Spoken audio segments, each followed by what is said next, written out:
అంబేద్కర్ ఆశయ సాధనకు అనుగుణంగా విద్యా వ్యవస్థలో మార్పులు వస్తున్నాయని విశాఖ ఎంపీ శ్రీ భరత్ అన్నారు. డాక్టర్ బిఆర్ అంబేద్కర్ 134వ జయంతి సందర్భంగా విశాఖ జైలు రోడ్డులోని ఆయన విగ్రహానికి పూలమాల వేసి నివాళులర్పించారు. ఎమ్మెల్సీ చిరంజీవిరావు, టీడీపీ జిల్లా అధ్యక్షుడు గండిబాబ్జీతో కలిసి ఆయన అంబేద్కర్ సేవలను గుర్తు చేసుకున్నారు. మార్పు అనేది ఒక్క రోజులో సాధ్యమయ్యేది కాదని, సమాజ హితానికి ఓర్పు, సహనం అవసరమన్నారు. సమాజంలో అందరికీ సమాన అవకాశాలను కల్పించడమే రాజ్యాంగం గొప్పతనమన్నారు.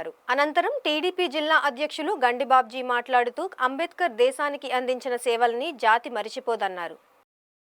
ఇవాళ డాక్టర్ బిఆర్ అంబేద్కర్ గారి 134వ జయంతి సందర్భంగా ప్రతి సంవత్సరం ఒక కొత్త ఆలోచన, లేకపోతే ఒక ఆలోచన మీద ఎక్కువ బలమైన ఒక సంకల్పం ఉండడం నాకు గత కొన్ని సంవత్సరాలుగా అనిపిస్తుంది.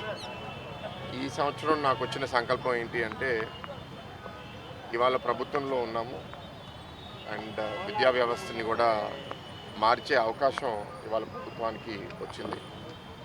అంబేద్కర్ గారు కాన్స్టిట్యూషన్ ఎస్టాబ్లిష్ చేసినప్పుడు, లేకపోతే ఎన్నో మందికి ఇన్స్పిరేషన్గా నిలబడి ఆయన వెనకాల ఉన్న ఉద్దేశం ఏంటి అంటే, సమాజంలో అందరికీ అవకాశాలు రావాలి, అందరు ఎదగగలిగే విద్య, ఉద్యోగ అవకాశాలు ప్రభుత్వం సృష్టించాలి, సమాజం సృష్టించాలి, అందరికీ ట్రీట్మెంట్ ఫేర్గా ఉండాలి. ఒకరిని బాగా చూసుకొని ఇంకొకరిని బాగా చూసుకోకపోవడం అనేది సమాజంలో మంచిది కాదు. ఎక్కువగా మనకి ఇబ్బంది విద్యా వ్యవస్థ సరిగ్గా లేకపోతే ఉన్నవాళ్ళు ఇంకా బలంగా అవుతారు, లేని వాళ్ళు అట్లాగే మిగిలిపోతారు. సో అది స్కూల్ ఎడ్యుకేషన్ అవనివ్వండి, హైయర్ ఎడ్యుకేషన్ అవనివ్వండి, దాన్ని కానీ మనం బాగా చేయగలిగితే ఇతర రాష్ట్రాల కన్నా మన రాష్ట్రంలో వెనుకబడి ఉన్న వాళ్ళు, అన్ని వర్గాలకి చెందిన వాళ్ళు అందరూ ముందుకు రావడానికి అవకాశం ఉంటుంది. సో ఇవాళ ప్రభుత్వంలో ఉన్నాం కాబట్టి అది ఈజీ కాదు.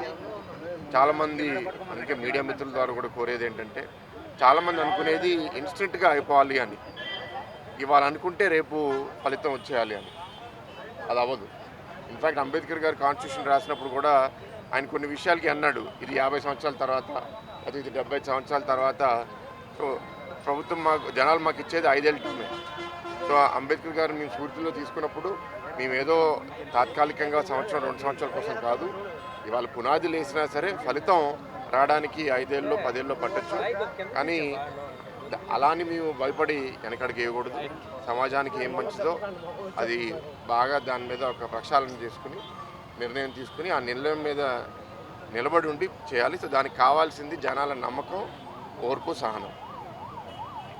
ఎవరైతే మంచి ఉద్దేశంతో పనిచేస్తున్నారో వాళ్ళని మనం నమ్మకం పెట్టుకుంటే తప్పకుండా వాళ్ళు మంచి చేస్తారు అనేది ఉంటే మేము కూడా ఇంకా బాగా పనిచేయగలుగుతాం.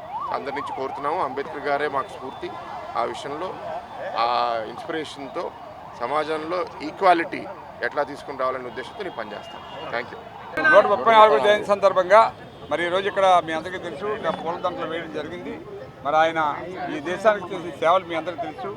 మనం ఈరోజు రాజ్యాంగాన్ని అమలు చేస్తున్నామంటే వారు సూచించిన రాజ్యాంగాన్ని ఈవేళ మనం అమలు చేస్తున్నాము. మరి ఆయన యొక్క ఆశయాలు ఇవన్నీ కూడా మనం ముందుకు తీసుకెళ్లాలని చెప్పి మనం కోరుకుంటూ, ఇక్కడ నాయకులు కానీ, కార్యకర్తలు కానీ, ప్రభుత్వం కానీ ఏదైతే ఆ రోజు ఆయన రాసిన రాజ్యాంగాన్ని అమలు చేస్తున్నాం కాబట్టి సమయానికి అనుకూలంగా కొన్ని మార్పులు చేసినప్పటికీ ఆ రాజ్యాంగం యొక్క వాల్యూ ఇప్పటిదాకా కూడా తగ్గలేదు.